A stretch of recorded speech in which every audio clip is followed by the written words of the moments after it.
Bismillahirrahmanirrahim. Assalamualaikum warahmatullahi wabarakatuh.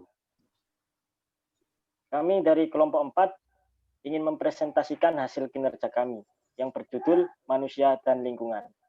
Sebelum itu, saya akan memperkenalkan diri terlebih dahulu. Nama saya Ahmad Rifki Al-Farisi dan 4 rekan saya yang bernama Aulia Rahman Fitria, Karina Alia Triandini, Titi Nawang Arum, dan Warda Firdaus. Next. Dalam bab manusia dan lingkungan ini akan dibagi menjadi 2 poin. Poin yang pertama, fenomena fisik, lingkungan alam, dan poin yang kedua, fenomena manusia, lingkungan sosial. Next. Poin pertama, fenomena fisik.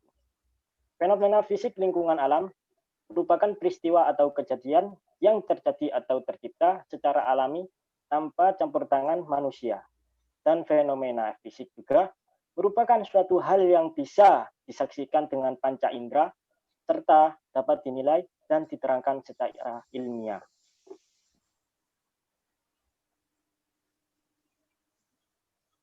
Untuk presentasi selanjutnya akan disampaikan rekan kami yang bernama Warda.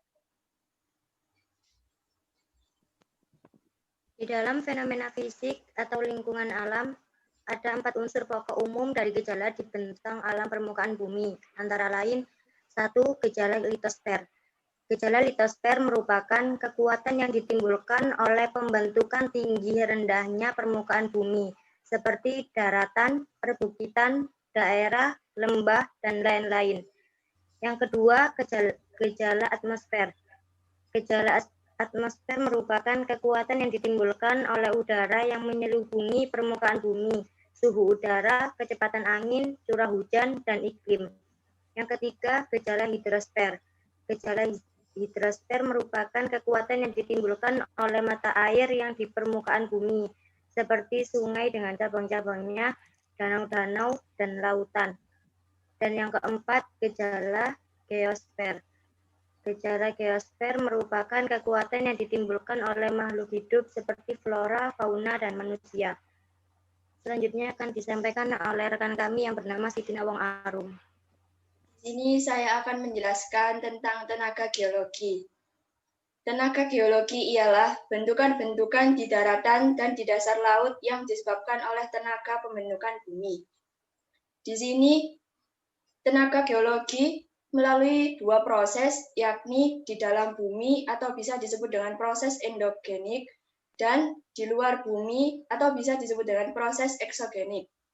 Di dalam proses endogenik terbagi menjadi 3, yakni vulkanisme, tektonisme, dan gempa. Dan di dalam proses eksogenik terbagi menjadi 2, yakni pelapukan dan erosi. Vulkanisme ialah proses naik dan munculnya magma ke permukaan bumi, dan proses tersebut dipengaruhi oleh aktivitas magma yang menyusup ke litosfer. Magma adalah silikat pijar dalam wujud padatan, cairan, dan gas yang berada di dalam kerak bumi. Yang kedua, tektonisme. Ialah perubahan letak atau kedudukan lapisan kulit bumi secara horizontal maupun vertikal. Yang ketiga, gempa. Merupakan getaran yang dirasakan di permukaan bumi yang berasal dari dalam lapisan bumi. Adapun berbagai macam gempa, yaitu gempa tektonik, gempa vulkanik, dan gempa runtuhan. Di dalam proses eksogenik, yang pertama pelapukan. Merupakan proses penghancuran massa batuan baik secara fisik, kimiawi, dan biologis. Pada proses pelapukan dapat dikelompokkan menjadi 4, yaitu pelapukan mekanik, pembekuan air, pelapukan biologis, dan pelapukan kimiawi. Yang kedua, erosi. Merupakan suatu proses pelepasan dan pemindahan massa batuan, termasuk tanah, secara alamiah dari suatu tempat ke tempat yang lainnya. Selanjutnya akan diteruskan oleh rekan kami yang bernama Aulia Rahmatul Fitria. Di sini saya akan menjelaskan tentang fenomena manusia. Fenomena manusia atau lingkungan sosial adalah skala aktivitas manusia mengubah bentuk permukaan bumi melalui pemilihan tempat tinggal dan pembangunan struktur pada umumnya, pada permukaannya. sehingga kehidupan manusia di permukaan bumi tidak bisa hidup sendiri, melainkan membutuhkan bantuan dari makhluk hidup lainnya. Maka dari itu manusia disebut makhluk sosial. Next.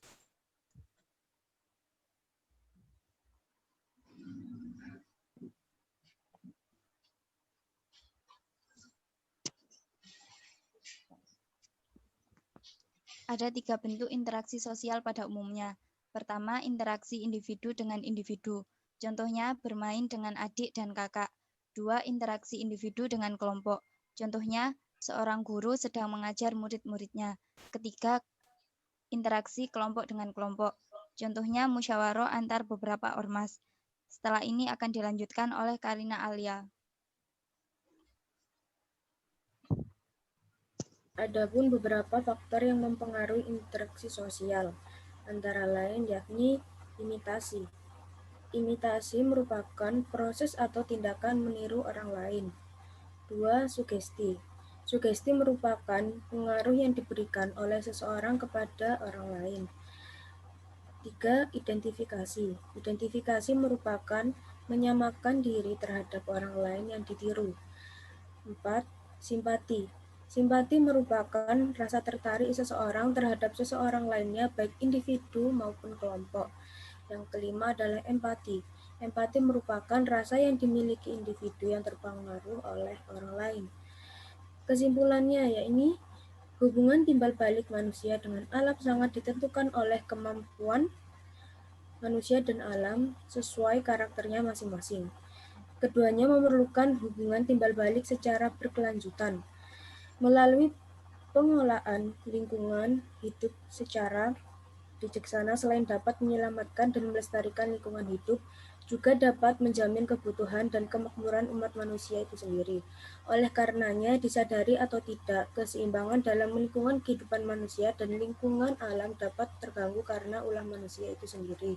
Pengetahuan lingkungan hidup dapat dipupuk hubungan timbal balik atau komunikasi agar manusia dapat saling mengerti, baik bagi dirinya maupun terhadap alam sekitar, sesuai dengan amanah Sang Pencipta, di mana tanda-tanda kebesaran dan kekuasaannya dapat dilihat dari keserasian dan keseimbangan yang luar biasa dalam pelaksanaan hukum-hukum alam.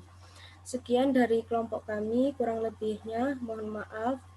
Wassalamualaikum warahmatullahi wabarakatuh.